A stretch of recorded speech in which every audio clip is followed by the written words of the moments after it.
Today we're going to make this piece here. These pieces are 11 1/4 by 8 pretty much.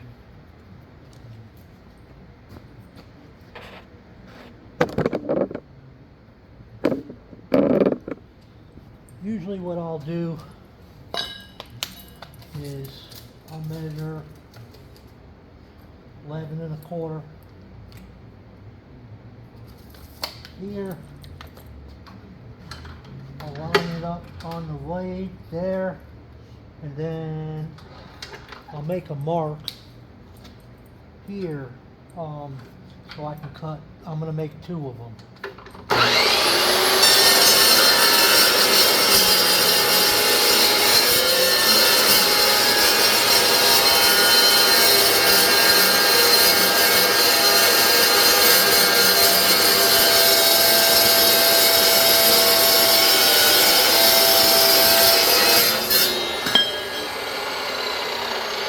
I can just slide my piece up and cut another one without having to measure it.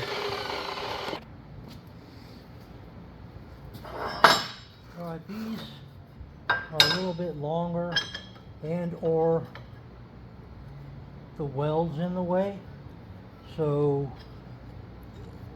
what I do is I'll measure from the end. This one's a 1/2 inch from the end. This one here is 3/8 from the end. They're the hold-up doors, and it's for a friend, so I'm not getting paid for these either. So I just measured 3/8 from the end, and then what I'll do is I'll line the holes up 3/8 from the end there, and I'll go ahead and circle them. There, I know it's 3/8 from the end, and I'll mark them. The bottom plates don't matter at all because they get bolted to an engine stand. These brackets get bolted to an engine stand. This goes inside of a 1953-55 Corvette door.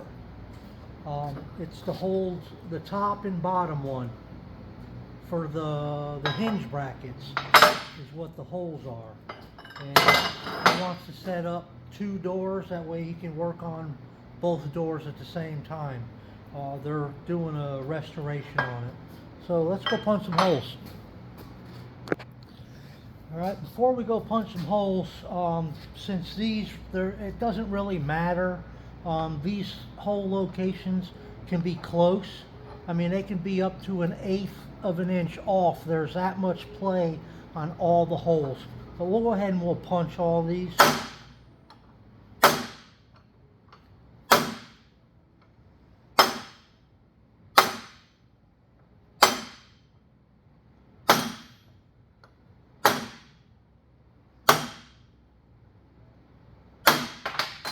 Okay, let's go punch some holes now. Okay. All of the punches have a little point to them, so you can locate them where the punch holes is. You can actually feel where the center of the punch is, and that's the reason for the punches. I already have a 1/2 inch hole punch already in here, so let's punch some holes. I always check it to make sure the punch lines up. If you have other people using your equipment, you never know. If this punch breaks, it can really hurt you. I don't have people using my equipment, and I still double check. So I'll slide this here and feel the center of the punch. Then I'll punch on it.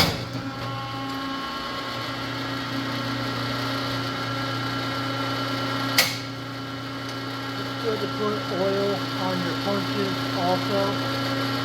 They'll last a lot longer.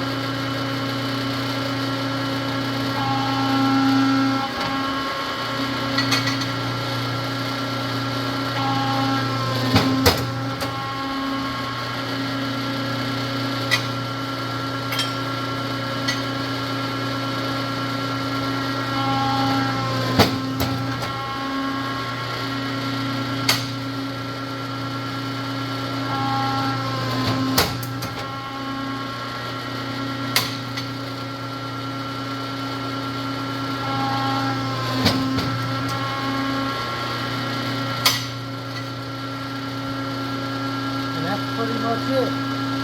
It's really nice to have a punch. Before I got this machine, I would have to drill these, and it's not fun. These machines here, this iron worker, I guess is a Dorvec or something like that. I paid $150 for this machine. It did not have the cover. The blades were broken. Did not have this. The only thing that it did have was a broken square punch, and I still have it. For what reason, I don't know. But it also was missing this bar here. I put this bar in. This way I can slide a piece of metal in, and when it shears, it won't pop up. I can turn these screws so it doesn't pop up that far. That's pretty much my adjustment here. A lot of the time, if you're shearing, you shear close, you don't have any issues with it. I also bought my pipe notcher, and that's what this, I welded this on here, this pipe notcher.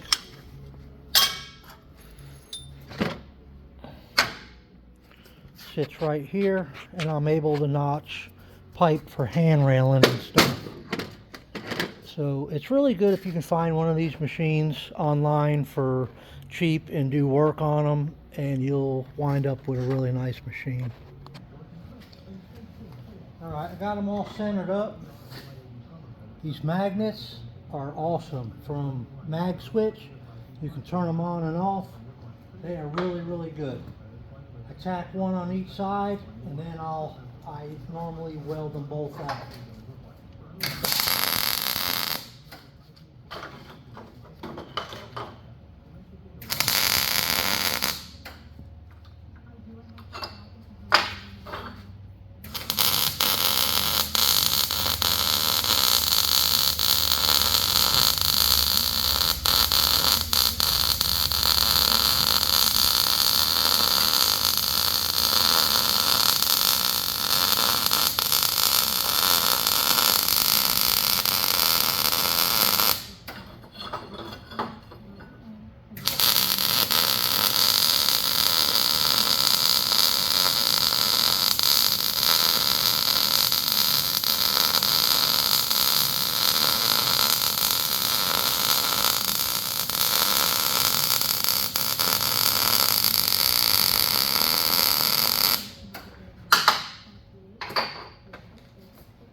That's it.